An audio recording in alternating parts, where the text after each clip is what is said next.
welcome to the MadTrio podcast. This week we have the California Pariah, Jonathan Charney, James, the Fat Man Stevens, and the only man I know who won a Betty White lookalike contest, Ryan Preston. That wig was pretty dope. Yeah, let's just not talk about the B. Arthur nudes. Oof. I'll never get that image out of my head. So, we had a discussion last week, Ryan, and you weren't here for. And it was, how do you test for DUIs when it comes to marijuana? I've actually heard there's a couple of different ways. I think with any intoxication, you might be able to do the eye flutter test, you know? And I mean, let's be honest. If you're, I've definitely known fucking people that got so stoned they couldn't walk straight. Yeah. So, you know, if you're that level of fucking stoned, see, the thing is they're not going to be able to come up with with any kind of a 0.08 scale. That's you know what what I'm saying? we were discussing. Where there is it something. doesn't make sense. So legally speaking, I don't think you could. I don't think you could really do anything about it. I think it could always be thought like this guy was out of his mind. You know, like I walked a perfectly. I mean, I don't know, but they can hit you for meds that you're on. You know, like if you took a sleeping pill and you're just too fucked up to drive, they can still give you driving while impaired sort of deal. So what we kind of found out through a little bit of kind of looking is that there's also a saliva swab test, and that's what they do at the checkpoints. Now, can you give me a random guess at how long these tests take to administer? I mean, if it's not 2 seconds, I'd be really surprised. 8 minutes. Yep. 8 minutes. What checkpoint are you going to be sitting there at a bunch of cars being stopped, each one taking 8 minutes? It would have to be one of these things that they stack people up like cordwood. I know, like, like, what the hell? You, and you're you really like that phrase, don't you? It's a great descriptive word. All right. It's not a word, it's a phrase. Fuck you. Just pointing out the obvious. Yeah, but I mean, the thing is, I still feel like there's going to be some legal way around that. Like we're in the real infancy days. I mean, I don't know. What's Colorado been doing the last fucking 5 years? Well, I can pull that up so in just a second. I think what they're going to end up doing is it's going to be on video, so they can see, okay, how bad does this person look? You know, was this person able to stand? The issue is everybody who I know who I would actually classify as a loadie or a stoner can do shit better being stoned than they can do it sober because they've done it more stoned. At the very least, they hold it together really fucking well. You know what I'm saying? Like, yeah. So that's the question. So according to this one website that has state laws broken down in Colorado, you are under the influence of cannabis if THC is identified in the driver's blood in quantities of 5 nanograms per milliliter or higher. So they have a 0.08 point in this sense, 0.05 nanograms. The question I have with that is, what does that actually equate to? Can you have that over your system over a long period of time? That's what I'm saying. That's if what you I'm have saying, an edible versus, a joint, I mean, it's going to differentiate, and you could have these things days ahead. Because my first thought is, my understanding, say if this guy ate like a Joey, if you have a sorry, let's say Joey Coco Diaz has these stories about how he loves these THC gummy bears. An ear will apparently get you really fucked up. Joey Coco Diaz, by the way, folks, for those of you who don't know, all three of you, 1, 2. Joey Diaz is a stand-up comic. Also been in a couple of movies. Looks like an Italian mobster, actually Cuban. Yeah. But he's one of the most savage fucking storytellers I've ever heard in my life. So my question is, if you partied with Coco Diaz, and the next day, would it still register as those 0.45 nanograms? That's the question. Right. Okay, so I have that question, and also, does it also read when you eat when you turn it into a different chemical? It's a different thing. So does that register. You know what I mean? Like I'd almost rather have somebody just smoked a joint 5 minutes ago than somebody who just had 1,000 milligrams of edibles, like fucking cocoa. Yeah, I agree, but Yeah, because at some point in time that those edibles are going to really kick in. but I mean, from my understanding, I haven't smoked weed in over a decade. THC stays in your system for a period of 30 days in urine test. What is that versus blood test? How long does it take to leave the system? Right, there's like a bunch of questions I have. But also, I know that if I were to fucking stop smoking weed right now, that it would take me longer than a month to get it out of my system. That's what I'm going to bring like, up too. I've been smoking for a long time, and I've heard varying estimates on as far as when you're going to pass a drug test. Yeah. You know, you're talking your standard work drug test or something like that. Okay, so there's a website, healthline.com. Granted, this is the internet, so mileage may vary. How long is it detectable via drug testing, urine testing? So according to this, occasional weed use is up to 3 weeks. Moderate use is 5 to 7 days. Chronic use daily is 10 to 15. Heavy use multiple times per day is more than 30 days. Blood testing. Weed is typically detectable in the blood up to 1 to 2 days. However, in some cases, it has been detected after 25 days of chronic heavy usage. Weed is detectable in bloodstream within seconds of inhalation. Saliva test. This is the one we were asking last week. According to a 2014 review on cannabinoids in oral fluid, weed is detectable in saliva following the amount of time after last use, occasionally 1 to 3 days, chronic use 1 to 29 days. Okay, so this is what. Okay, this so is that's the point. the thing Hold is on, that depending on usage. Yeah, but my point is that I mean, there's different concentrates of weed. Well, here's my point: is that no, officer, I wasn't smoking that. I smoked like that morning. I just smoke all the time. Yeah. I didn't even smoke that day. Yeah. I mean, and that's the thing that I come to is that, and so how is that going to happen? I mean, one of the things that I had that I was laughing my butt off when it happened was after my car accident. I was in the spinal cord rehab center. I traded out. For those of you who don't know, James blasted his cares. back into about 400 pieces when he was like 16. Yeah, and was in a wheelchair for quite some time. So I traded some stuff for 7 joints. I smoked that with a buddy of mine that night. Just between two of us, I woke up next day with a piss test cup there, and I was laughing my ass off because they didn't piss test me when I came in, so they had no basis to go off of the THC count. I mean, if I smoked more of that, later on, then they could kick me out, but it was openly admitted that I had alcohol and THC and probably something else in my system, but they couldn't do anything about it. So, but that brings me back to the point of where's the baseline? Because it's going to be different for everybody, but I'm thinking this is the same conversation, this is what I brought up last week, that they had when they brought up, when MAD came up against DUIs, actually alcoholic DUIs, of where's the baseline that they're going to do? In California, it's 0.08. In Texas, it's 0.1. There's other states that it's even less than that. I think Alaska, it's like 0.04 or something. It's really low. But that's mostly for the native Alaskans out there. Texas is 0.1 or 0.01? 0.1, I believe. Okay, so a little higher than our 0.08. It has to be because they used to have drive-through liquor stores. Yeah. Like, hey, Billy Bob, give me a 6-pack. Still get some of those around here. Really? That surprises me. I'm sorry. 0.15. Oh shit, 0.15. Wow, that's like double our legal limit. I'm actually or more over the. Yeah, see, no, I'm really. A driver testing 0.15% or more over the legal limit of 0.08. What? This is written terribly. Oh, that's somebody who. This is somebody who was drunk that wrote this.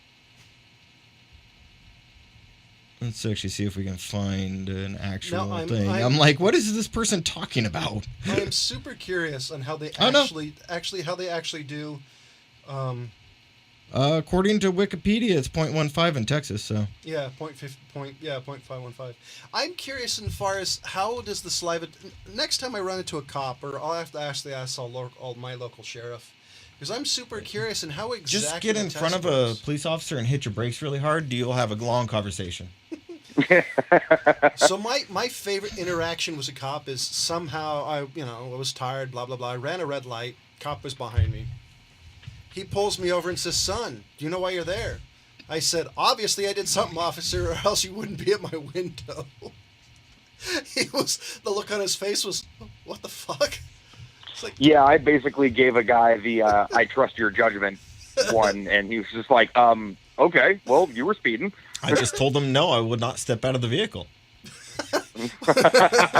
that's a funny story on multiple levels. He was pretty pissed off for a few minutes there. And I let it sit. So, hey Ryan, have you seen the Detective Pikachu trailer? No, I haven't. I can't believe I scrolled past the fucking thumbnail of it though on YouTube. So I posted it It's to like, what the fuck is this? I posted it to the Interesting Shit Facebook page, and it's. I like Pokemon, but a CG Pokemon is a little on the creepy side. Actually, have you seen? But it's Ryan Reynolds doing the voice of Pikachu, so it's basically Bloodpool as a Pokemon. Bloodpool? What the fuck? How the fuck are they Not Bloodpool, licensing excuse this me. for? Not Is he Bloodpool, just a puddle of blood on the floor? God damn it, you know what I mean. I don't remember his name, but Ryan Reynolds is basically doing the shit. You mean he does- Green Lantern? Shut up. I'm too tired. Oh, for your you mean he played Deadpool? Deadpool, yeah. Oh. Excuse me, I'm too tired for your shenanigans. But he basically it's Deadpool as a Pokemon, really. There's actually a live action Pokemon, or not really live action, it's mostly CG, but there's a Pokemon trailer of like the Pokemon World thing, and it actually looks pretty cool. I should see if I can find that for you guys. But it's super. My son found it on YouTube. Not for nothing. What was that? Pokemon in my generation right there when that shit came out. Yeah, but you were also a fan of what was it, Power Rangers? Wasn't that when you were a Yeah. kid? Yeah. I mean, Amy that Jo was me. Johnson is the only reason I watched the show. I don't know what you watched it for. You watched it for the Green You know, Ranger, right? it's really one of those. He'd Oh, like- dude, the Green Ranger to White Ranger fucking storyline. That was like the coolest thing on TV at the time. Don't fuck around. JDF, Jason David Frank. No, what he really likes is the fact he thought the Yellow Ranger was cute until he realized half the actual suited scenes it was really a Japanese guy. Hey, have some respect. She's dead. I know that actually really sucks. You know what the Yeah, funniest that sucks. that show was hilarious. I actually still watch it now. If I'm really in a bad mood, watching fucking Power Rangers is hilarious. It's Oh man, yeah, it's ridiculous. It's one of those like, oh, I was dumb. By the way, if you want to drink a couple of beers and watch an episode of Power Rangers, it'll be the best evening of your life just because how over the top it is. Like those people in the Either that, or suits- you start taking those morality tales to heart and think that you've ruined your life. You know. I just not likely from Power Rangers because I love how those bad guys in those suits they really sell those punches. Even even wrestlers are like, dude, you didn't have to fly that far. It's kind of like how The Rock sold the Stone Cold Stunner. It's a little over the top.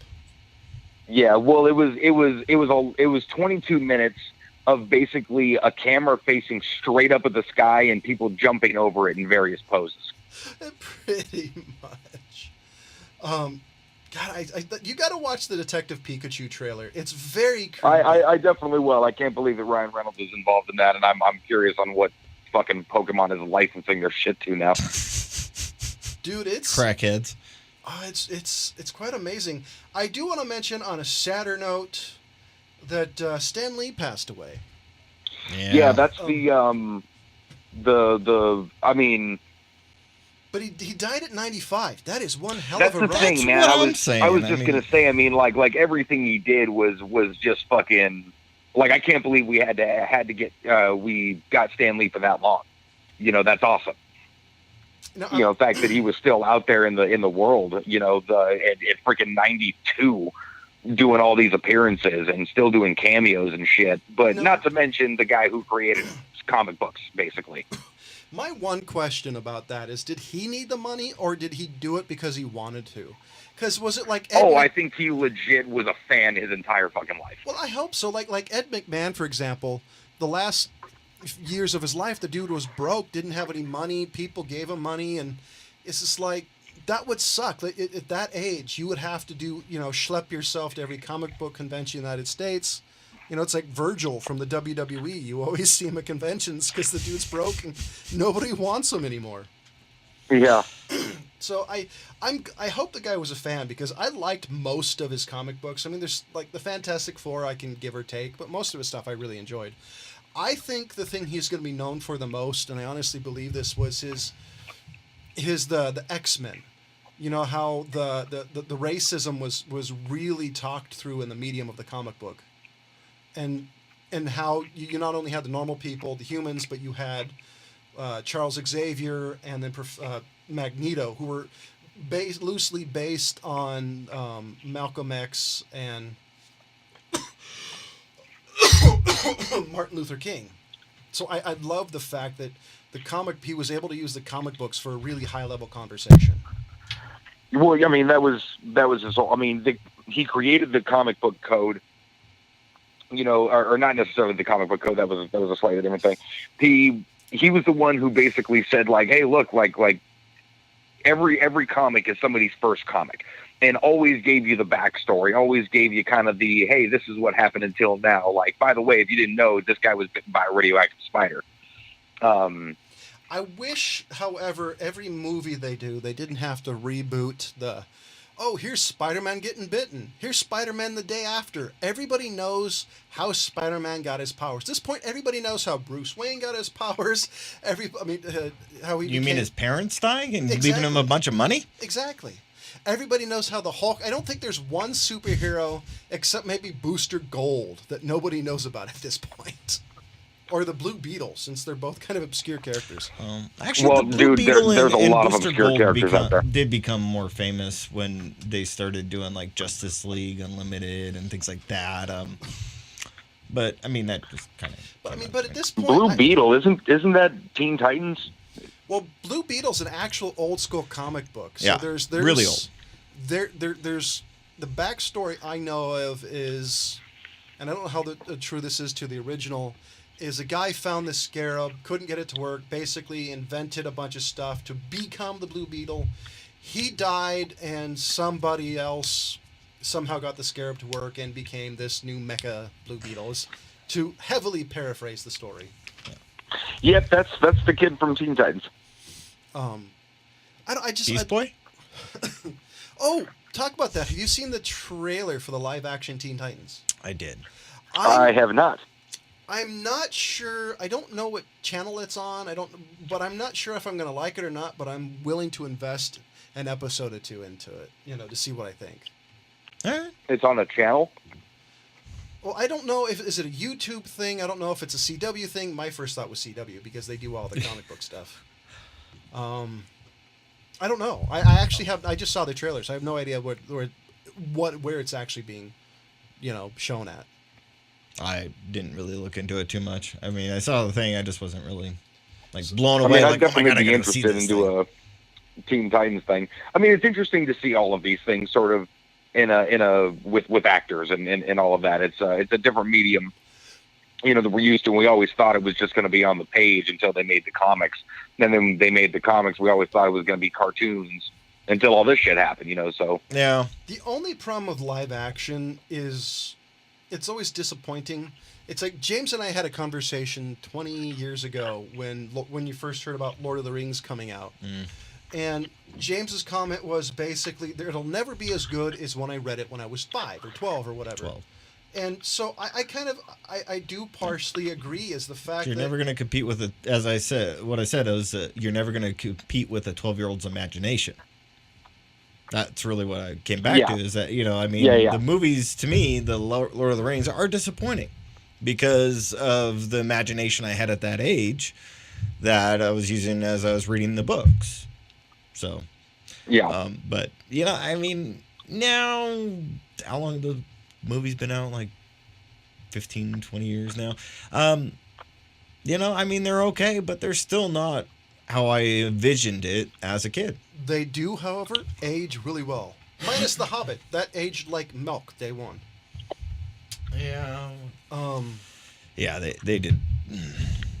Yeah, no, I think that they went above and beyond the Call of Duty for that movie. They put a You know, lot I mean, of effort obviously into the scope of it, but it was incredible.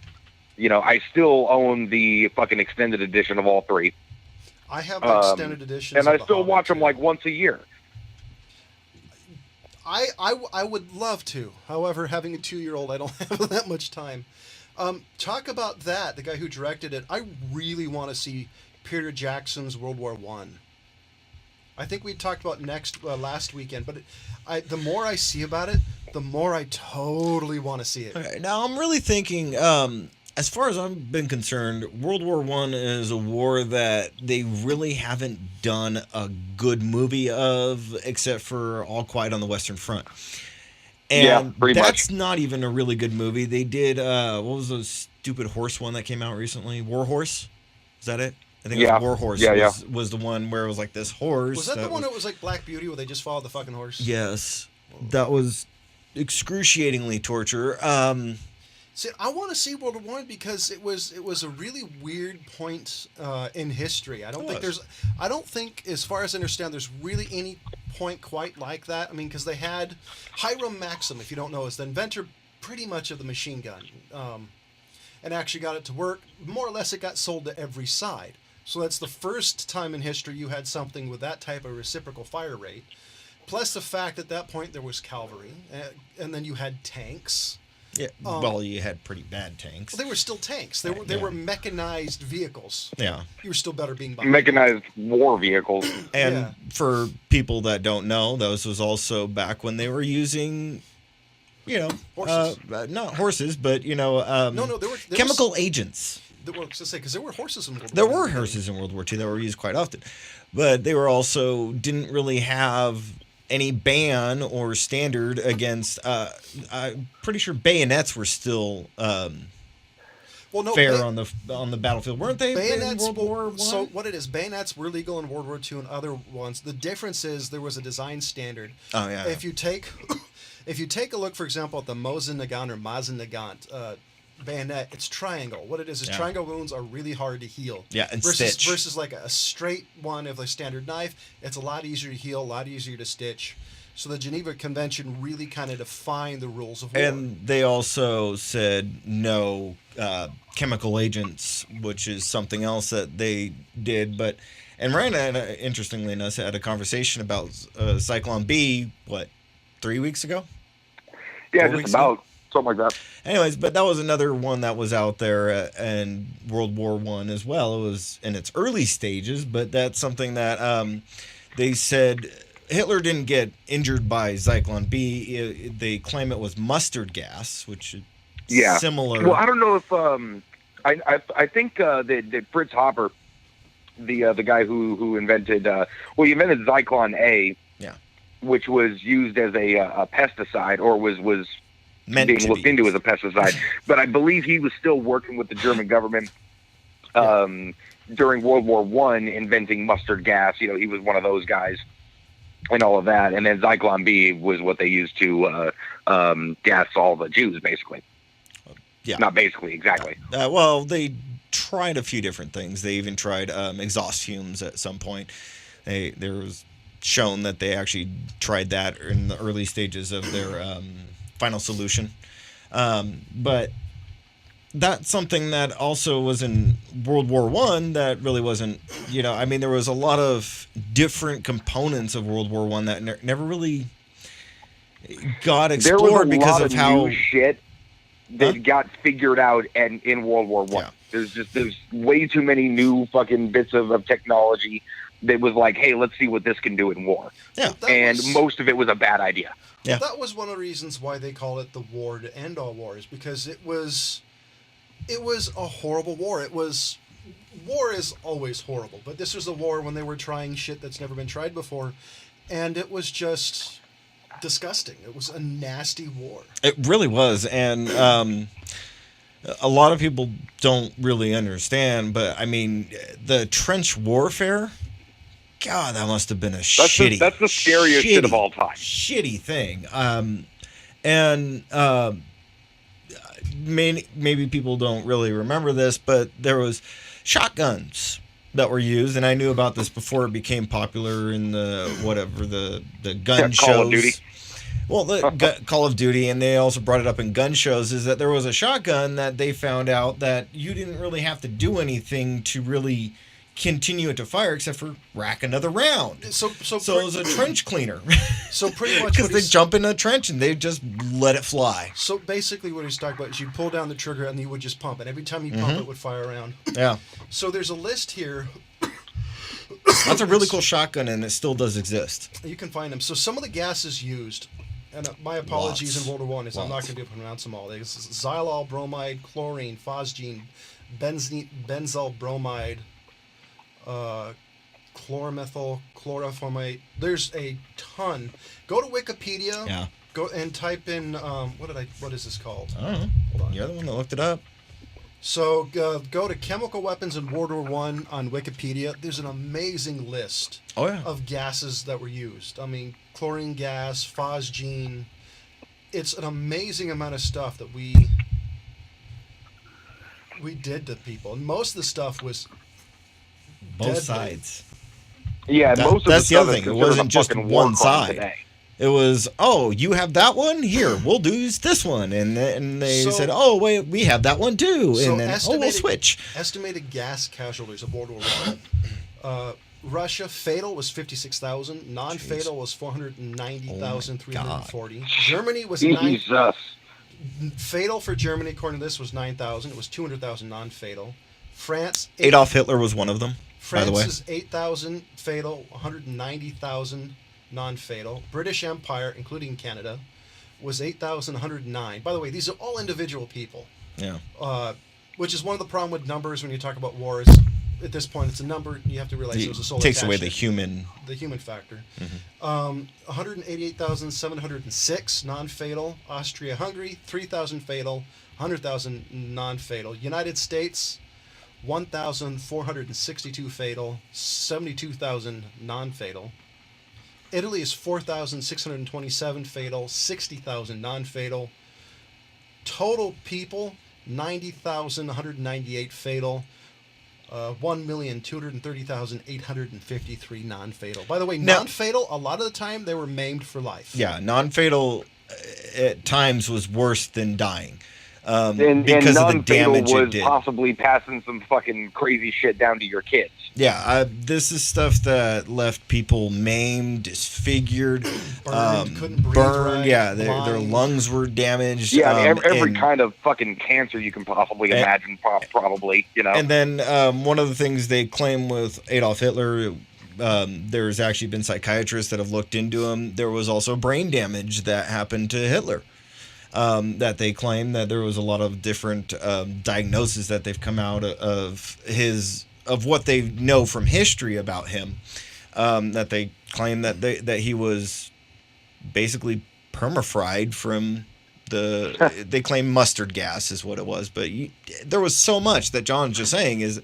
There was so much gas on the battlefield that you don't really know if it was a mix of one or the other, both, 5 different ones. You don't really know. Now, I have read, I don't know if this is 100% true because I haven't read it in multiple sources, but in Great Britain, when war started, they were handing out gas masks, and there would be people with some sort of a rattle. You know, you'd hear it, and you're supposed to put on your gas mask because they weren't sure if that's what Hitler was going to do, because in World War I, that was used a lot. One of my favorite episodes of Doctor Who, the newest one, is the mask boy or whatever it is, the kid that goes around that's like, "Are you my mummy?" And the thing is that it was during the Blitzkrieg in England, and this kid put this mask on, but he also got infected with these nanites type things that made the mask fuse to him because it was trying to protect him, and it ended up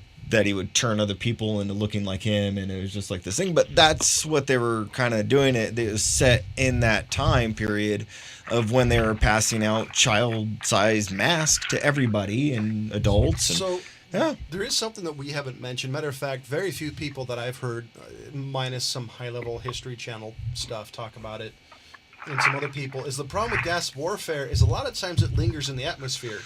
So it also had a tendency to blow what happens back when on, you get the wind the wrong direction? Yep. Yeah, that's what it was actually was going to say is, if the wind shifted, it would go back on the people who launched it. This is one of the reasons the Geneva Convention exists, is try to limit what Casualties. you do. Yeah. Well, not limit... Innocent bystanders. Yeah. Not necessarily limit casualties, but limit what we can do to each other. Like, I guess limit... would casualties count when you talk about people who are permanently injured? Yeah. Okay. Then yeah, casualty count. Limit the amount of people who are permanently maimed. Well, I mean, you can also look at what we did in Nagasaki and in Hiroshima. I mean, there's lasting effects that they still have to this day of that area. I think Nagasaki is just now to where they can actually start populating the area again. Oh, I don't know about that. Something like that. The problem with the nuclear bombing of Japan is that's definitely the war. Well, it's the fact that that's something you can Monday night quarterback. True. Because the fact that there are some people, I think at that point in history and now, will say, well, we didn't have to do it. So that is such a... I'm not saying that we didn't have to do it. I'm saying that... I just think it's one of those things in history where it was definitely a fast end of the war, but there's other people who say, oh, it would have... We didn't have to do that. So it's one of those parts in history that is a very interesting conversation when you have both sides that are incredibly intelligent on it, which I'm not on either side. I'm not going to... I'll agree with you. Because there's so many fine minutia points on that particular argument, on that conversation, whether it was appropriate if we bombed Hiroshima and Nagasaki. I think, from my standpoint and my belief, I think that it was appropriate. I think it was a very difficult decision, and I think we made the right call. If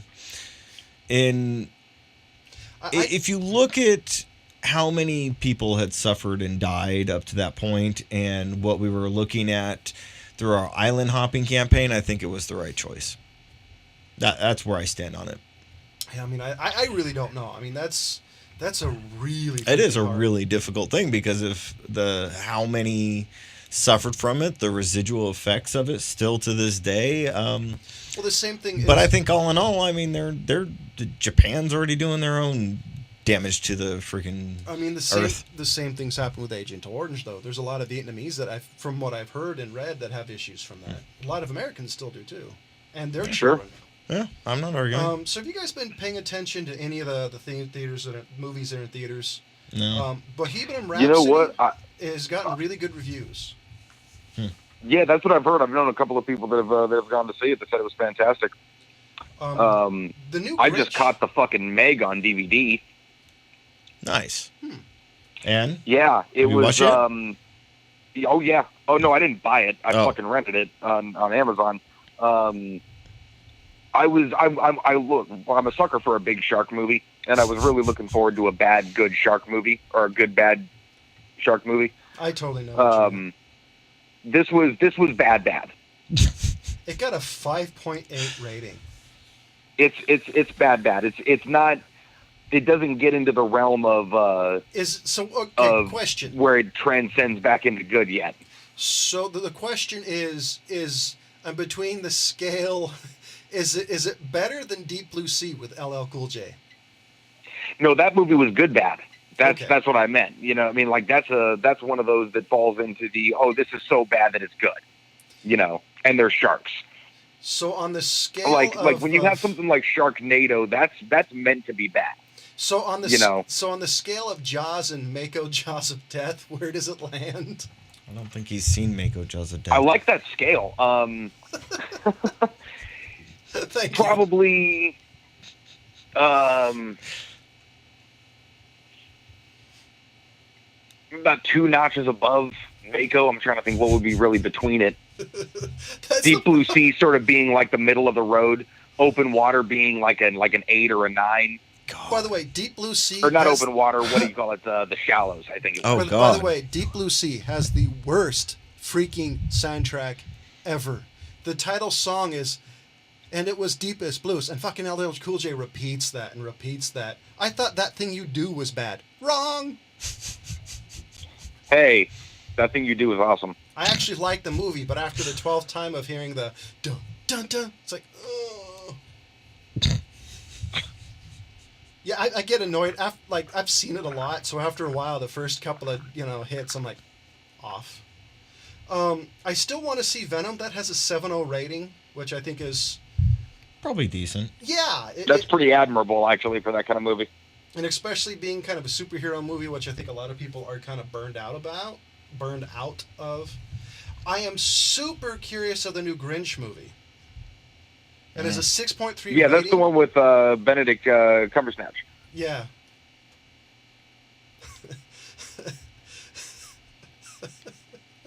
Yeah, exactly. All right. Oh shit, they're making a new Johnny English movie. Wow. You know what? I wasn't that big of a fan of those in the first place. I think Rowan Atkinson might be a bit of an acquired taste. I never really acquired. Teacher, I totally agree.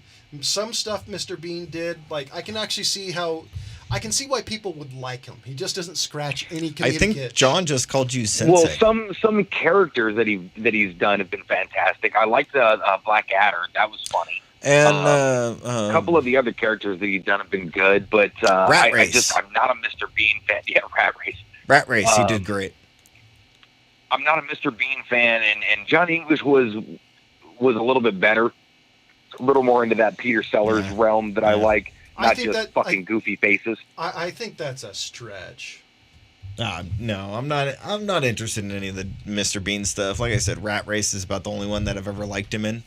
I can legitimately see why people like him.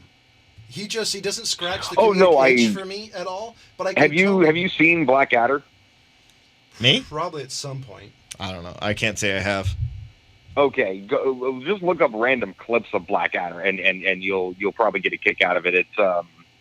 It's definitely something else. But he's a really smart dude, and I can't deny the genius of that dude's comedy. It's just, man, one of those things that I just can't get into. Wow. So a couple of ones that I think is interesting. December 19th, this is going back to Real Flicks Reviews territory. Mary Poppins, December 19th, 2018 is coming back. This is Emily Blunt. Yeah. See, this is the issue I have, and it's because part of it is the fact that when I was a kid, I watched Mary Poppins. I watched all these older 1960s Disney movies. So there's a romanticism about older Disney movies to me. So this to me is either going to be amazing or it's going to be burnt at the stake. There's really no in between for me on a lot of these. It'll probably be pretty good. Disney's had a pretty fucking good track record with their tentpole shit. I hope so, because literally it's either going to be amazing or Joan of Arc. Well, I mean, all they have to do is just almost redo that movie and everyone's going to be happy. What they shouldn't do is go from like Charlie and the Chocolate Factory to Willy Wonka and the Chocolate Factory.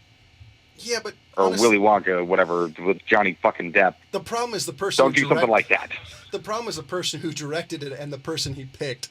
At this point, Johnny Depp has done too many drugs or is slightly brain damaged, because all his characters are the same thing at this point. He drank too much rum.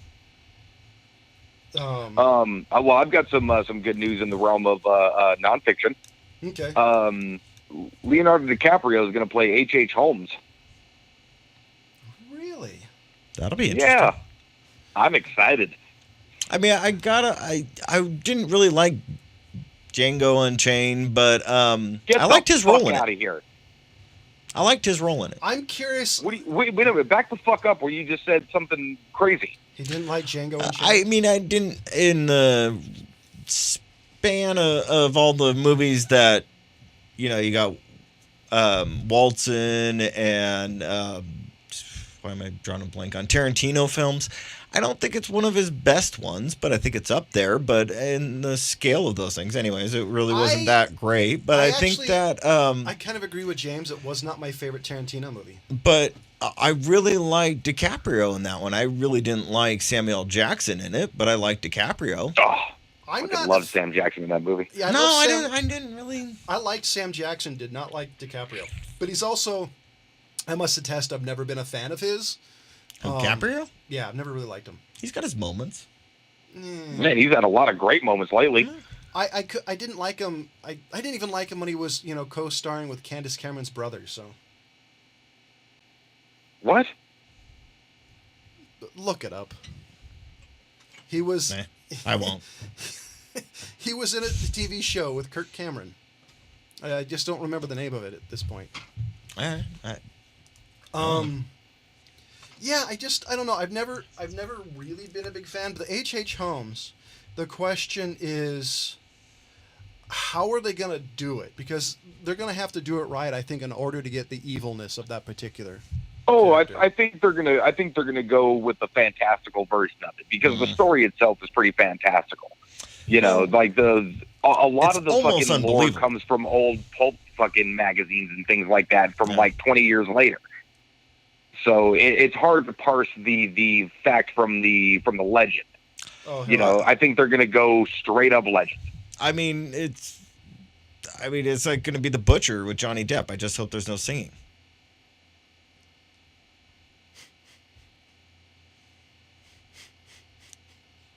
I must not remember that one. You're expecting a response. I got nothing.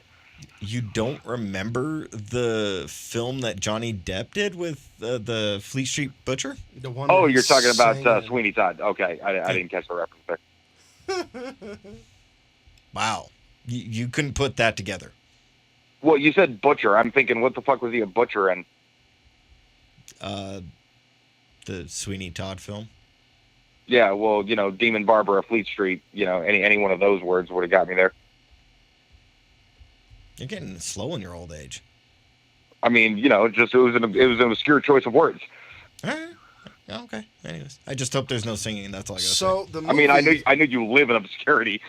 Growing Pains. Oh God.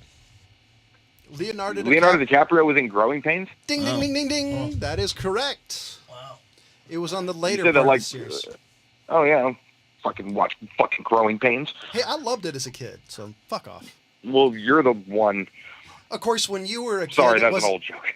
Of course, when you were a kid, it wasn't on. So Yeah, no, I had like Full House and Home Improvement. shit, I remember watching Family Ties when it was new. Back when Pamela Anderson was hot. Definitely not now. Step by step. Have you seen If we're just naming old TV shows. Car 54? Where are you? Have you seen Pamela Anderson? She looks like a fucking catcher's mitt. Dude, she's been used and abused. And that's all stuff she's done to herself. That poor woman looks horrible. Even Jenny McCarthy at this point still looks attractive. What the hell brought that on? What are we, a fucking gossip column? Home Improvement. Home Improvement. She was the original Pamela two-time Anderson? girl. Wasn't she in 4 episodes of that? I No, thought she was in the first couple of years. Yeah. I don't even think she was in that long. I think she was in there for at least the first year. Motherfuckers, I just closed IMDb. That ain't my fault. But yeah, no, she was in at least the first or second season, I thought. Then at some point they got in the... Heidi. Yes. I was trying to remember her real name, but I didn't remember. So do you like the movie Abyss, Ryan? The one from like what was that? The 70s? 80s. Maybe early Was it the 90s. 80s? Yeah. You know what? I can only remember that movie in pieces. I think I saw the first like 3/4 of it maybe a few times, and then barely saw the ending like years later. So 1989. And the ending kind of changed my whole perspective of it. So Yeah, because James and I were talking last week of like kind of cartoons that could turn into live action because they're still trying to do a Johnny Quest, which at this point is a fairly Why? obscure cartoon series because Johnny Quest was only on for 1 year in the 1960s. And yeah, it had like basically- 16 episodes or and something. it was kicked off the air because of how violent it really was. And so we were thinking of what they could do, and I was thinking they could do like a C-Lab 2020 because it's another obscure. Oh yeah. Or 2021 if you want to make the comedy. Fuck version. that. Give me a live action Harvey Birdman attorney at law. So Okay, do you know what the Birdman show actually? Did you ever watch the original Birdman cartoon? Oh, sure. Yeah, yeah. So I was saying because they could do like the C Lab 2020, but the problem is the Abyss was pretty much it, minus the fact there were no aliens in it.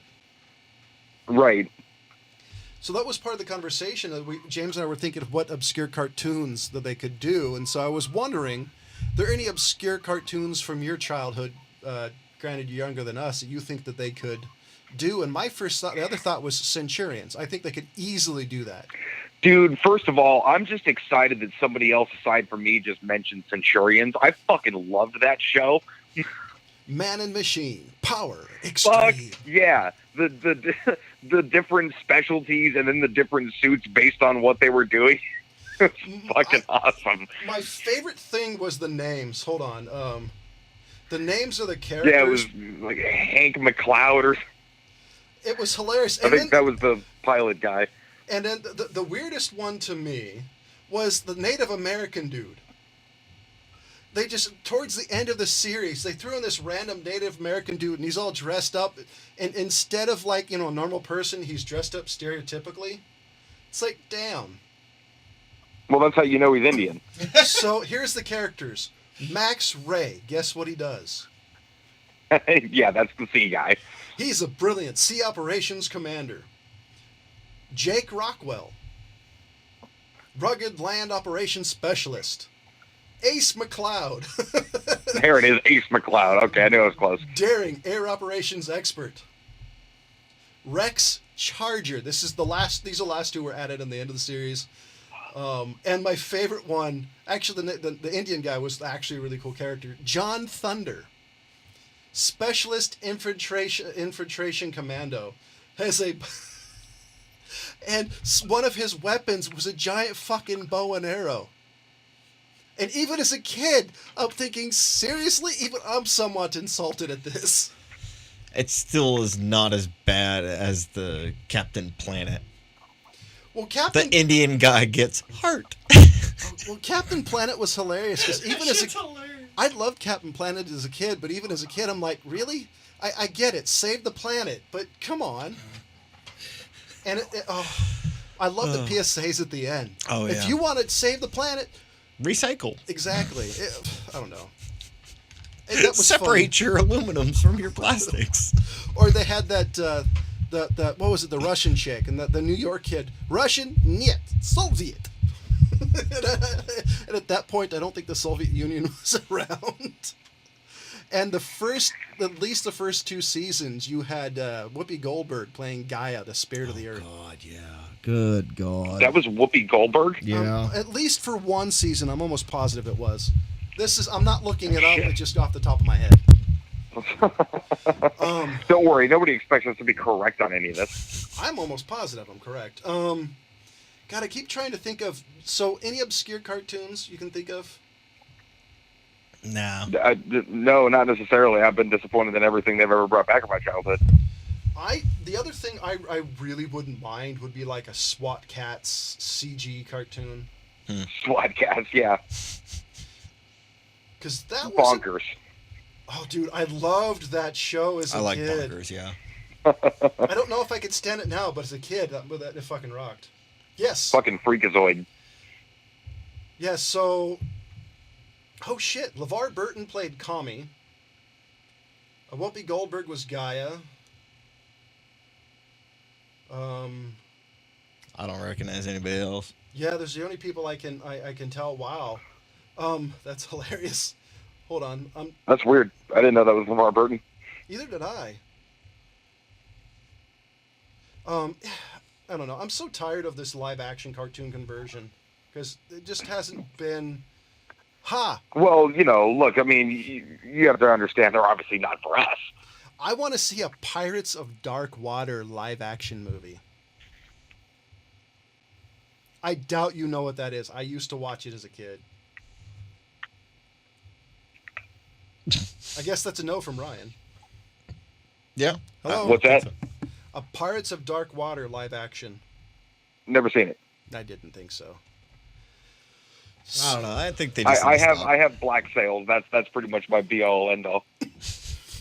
Well, the weirdest thing. So, if I remember the Pirates of Blackwater, or what the fuck it called. Basically, there was this weird substance covering the earth, and there was these gems you had to find that helped clear off this black goop, and it was a fairly interesting story that they never actually finished. Kind of like this, kind of like the story of the reboot of the Thundercats. It just kind of died in the vine. It happens. I don't know. That didn't sound interesting to me. I watched some cartoons, but I didn't want to watch all of them. I've watched a ton of cartoons as a kid. Matter of fact, I still do. So I'm not.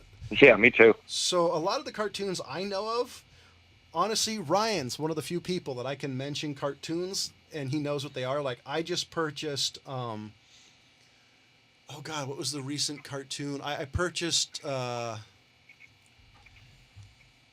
Oh God damn it! What was it called? Hold on, let me boot up my Plex server. So I bought. Well, while you're thinking of that, what I've been looking for a while has been the Flintstones Comedy Hour.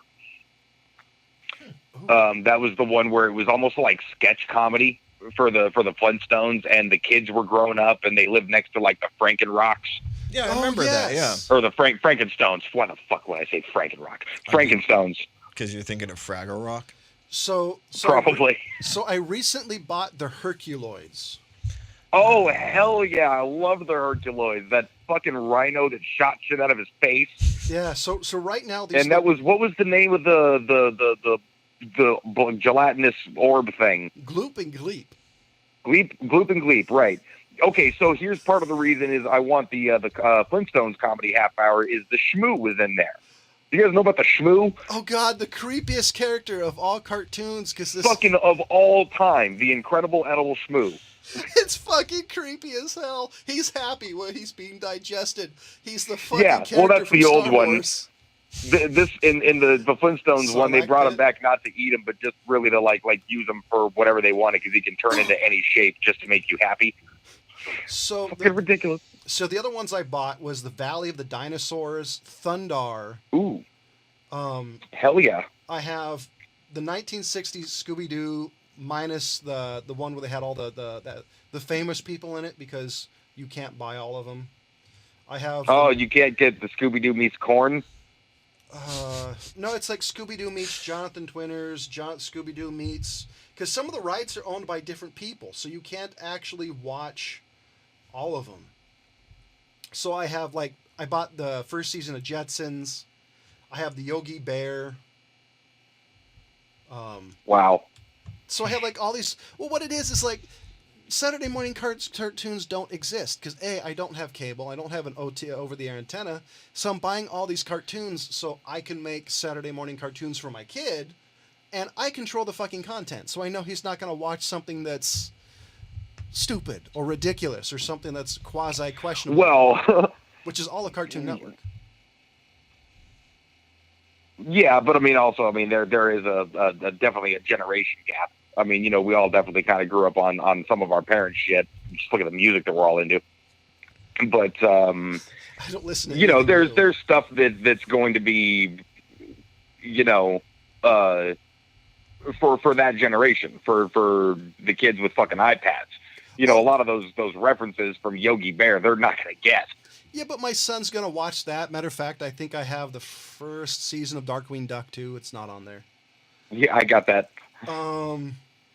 Yeah, I just like the fact because my son's 2 years old. I like the fact that when he gets older, I have the ability to at least have stuff that's not questionable. Because some of the cartoons out now are just, for under a certain age, it's inappropriate. And it's... And granted, well, they may that's not okay. see You're it, but looking at it bugs from me. None of us ever watched Bugs Bunny and got all the double entendres and the innuendos, you know? I got most of them, actually. Even as a little kid. They weren't overly disguised. What's wrong with the knuckle draggers? Yeah, I don't know. I like being able to control the content, plus the fact it's actually decent stories. It's not like Gumball, which is a ridiculous cartoon. Granted, none of this stuff's for me, but I'm picky. So I will at least want to curate my son's taste to some degree. Yeah, well, there's nothing wrong with sharing what you love. You know what I mean? I mean, there's nothing wrong with fucking raising your kid how you fucking want, obviously. But Yeah, you don't want to push on it too hard and have him fucking hate these things when he's older. Oh yeah, I mean, plus the fact at some point my son's gonna get into anime, which I'm quasi looking forward to. Except for the fact he's like, "Hey, Dad, I want to watch this." You're grounded. Your son. kid's gonna walk in one day and be like, "Akira sucks, Dad." I could actually justify that conversation Or come either walking way. in with Dark City in his hand. And so's Initial gonna be the D. issue. And Cowboy Bebop is lame. Honestly, he can say it's lame. He just can't argue against the fucking soundtrack. Because it's the best soundtrack of any anime period. I have the fucking soundtrack. Last time I saw it for sale, it was $80. So all you can fuck off. Yeah, the kid that I work with is constantly trying to sell me on a bunch of different anime. To be fair, he's got good taste, but Like what anime? yeah, what was the one he was trying to sell me on? Shit. So what do you think about Well, Ghost in the Shell, he's been selling pretty hard lately. Fist of the Firefly is one that he wanted me to watch. I don't know if you've seen that. the Firefly? It's the old one, right? The I don't know. Yeah, that fucking anime is sad. Because it's a movie. That's what I understand. Yeah. Yeah, no. I would not personally I would not recommend watching it. That is a sad fucking cartoon. Well, I mean, I'm not against. I was warned that it was sad, but he said it was good. So no, Grave of the Fireflies is excellent. Grave of the Firefly, that's what it is. But it is one of the fucking saddest animes I've ever seen. You should watch Perfect Blue if you want to watch a really weird. God, don't watch Perfect Blue. That's a shit anime. Well, actually, Ryan might appreciate it. I know you wouldn't, but Ryan It's might actually. stupid. I own it. It's a piece of trash. Don't waste your time on it. So the question, Ryan, who are you going to trust? James or the guy James. who's watched, or somebody like me who's watched a ton of anime? See, James knows exactly how picky I am on anime in the first fucking place. James curates my anime pretty decently. Paranoia Agent. Well, the question is, who got James in the anime? Because it's me. That's my point, is he has to filter that shit from you. You would tell me to watch 10,000 things. James will tell me to watch 10. Well, do me a favor. Watch a clip of Perfect Blue. That's all I say. Watch it, because that's pretty much kind of the way I do it. I'll watch a clip of it and see if I like it.